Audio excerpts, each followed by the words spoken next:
কামরুজ্জামান দীর্ঘ ১৩ বছর হলো চুক্তিভিত্তিক নিয়োগের মাধ্যমে বাগেরহাটের ফকিরহাট উপজেলা কৃষি অফিসে গাড়ি চালিয়ে আসছেন। তার অভিযোগ ৮ মাসের বেতন পাননি তিনি। কষ্টের সাথে খেয়ে না খেয়ে দিন কাটাচ্ছে আর কি। গাড়ি চালায় যাচ্ছি, গাড়ি তো খুব একটা ইম্পর্ট্যান্ট, সেই গাড়ি চালায় যাচ্ছি খুব রিক্সের সাথে, তো জানেনই গাড়ি চালাইতে হয়, সেভাবে গাড়ি চালায় যাচ্ছি কষ্টের সাথে আর কি। তার মতো একই অবস্থা মোহাম্মদ আব্দুর রহমানেরও। তিনিও ১৩ বছর ধরে গাড়ি চালিয়ে আসছেন নোয়াখালী বেগমগঞ্জ উপজেলায় কৃষি অফিসে। আমরা স্যারকে বললাম, স্যার আমাদের সংসার, ফ্যামিলি, বউ বাচ্চা এদেরকে নিয়ে আমরা কিভাবে বাঁচবো? আমাদের তো আর আউট কোনো ইনকাম নাই। এই যে এমন একটা ঈদ গেল, চাঁদ গেল, আমাদেরকে কোনো বেতন নাই, বোনাস নাই, শুধু আশা দিয়ে যাচ্ছে। ওই আশায় আশাবাদী হয়ে আমরা এখনো পড়ে আছি ওখানে।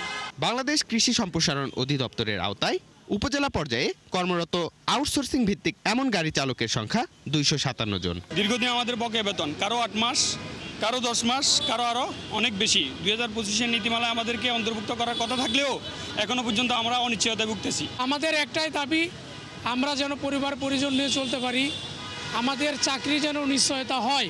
আমাদের যে ২০২৫-এর যে আউটসোর্সিং নীতিমালা হয়েছে, ওই নীতিমালা অনুযায়ী আমাদেরকে পূর্ণ আবার বহন করা হোক। কেন এই ভোগান্তি? এ নিয়ে কৃষি সম্প্রসারণ অধিদপ্তরের পরিচালক উল্টো বল ঠেলে দেন চালক সরবরাহকারী কোম্পানির দিকে। চুক্তির মেয়াদ শেষ হয়ে গেছে, এখন নতুন করে আবার আউটসোর্স করতে গেলে এটার প্রক্রিয়া আছে, টেন্ডারে যাব, অর্থ মন্ত্রণালয়ের পারমিশনের ব্যাপার আছে, বরাদ্দের ব্যাপার আছে। তা আমরা যদি আবার পুনরায় আউটসোর্স করি, সেক্ষেত্রে আমরা কোম্পানি করব, নিয়োগ দিব। হ্যাঁ, তো কোম্পানি এই পার্সন আমাদের সাপ্লাই দিবে। আর সরবরাহকারী বলছে চুক্তির মেয়াদ শেষ হওয়ায় কাজ বন্ধ হয়ে গেছে। আমরা ই টেন্ডারের মাধ্যমে আমরা রিটেন্ডার করেছি, আশা করি হয়তো আমরা পাবো। যদি আমরা পেয়ে যাই, তাহলে আমাদের যারা পুরান শ্রমিক বা পুরান ড্রাইভার, তারা 100% সবাই আমাদের আন্ডারে কাজ করবে।